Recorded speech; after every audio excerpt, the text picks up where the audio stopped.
вітання, сябры! В гэтым відэа я адкрываю праект «Анархія проста», у якім я буду расказваць, як будзе выглядаць анархічны лад будучыні. На заклік, кінуты ў соцсеткі, мне прыслалі 8 пытанняў аб тым, што з сабе будзе уяўляць анархізм на практыцы. І сёння я адказваю на першае з них.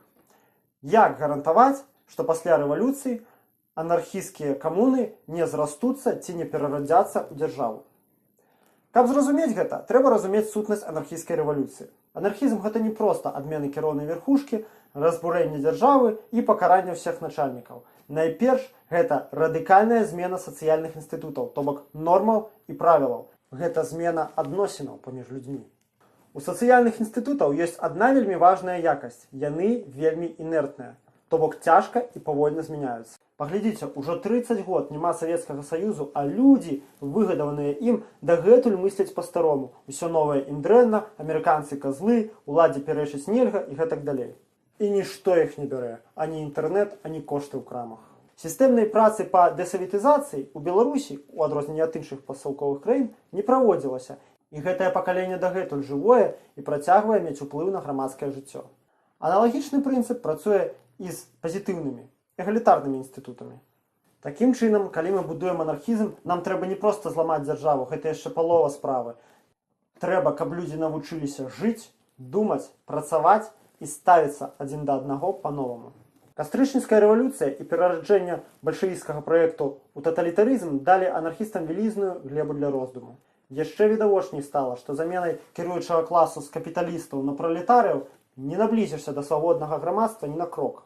Каб быў вынік, трэба прывіваць людзям навыкі самакіравання, узаемадапамогі, пачуццё справядлівасці і ўласнай годнасці, павагу, прынцып стаўлення адзін да аднаго як да роўных.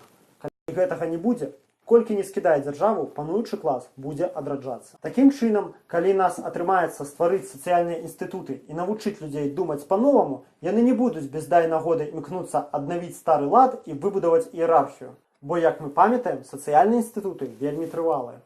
Людзі, якія здабылі сабе рэвалюцыю праз перамены і цяжкія выпрабаванні. Людзі, для якіх сацыяльная справядлівасць вышэйшая каштоўнасць. Людзі, якім са школьнай парты расказваюць, як не дазваляць іншым панаваць над сабой, такія людзі добраахвотна вярнуцца пад прыгнёт дзяржавы? Наўрад ці.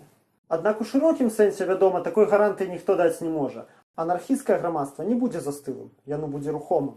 І яго таксама будуць пераследаваць розныя рызыкі. Сярод іх, канешне, і вяртанне старога ладу.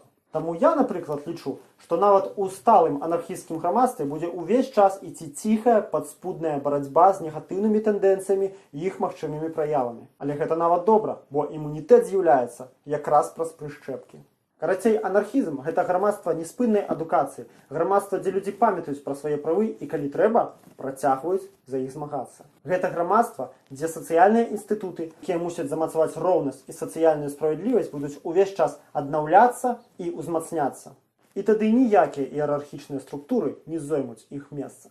Пішыце свае пытанні ў каментарах. З вами быў Мікола Дзедок. Усім добра і крытычнага мыслення.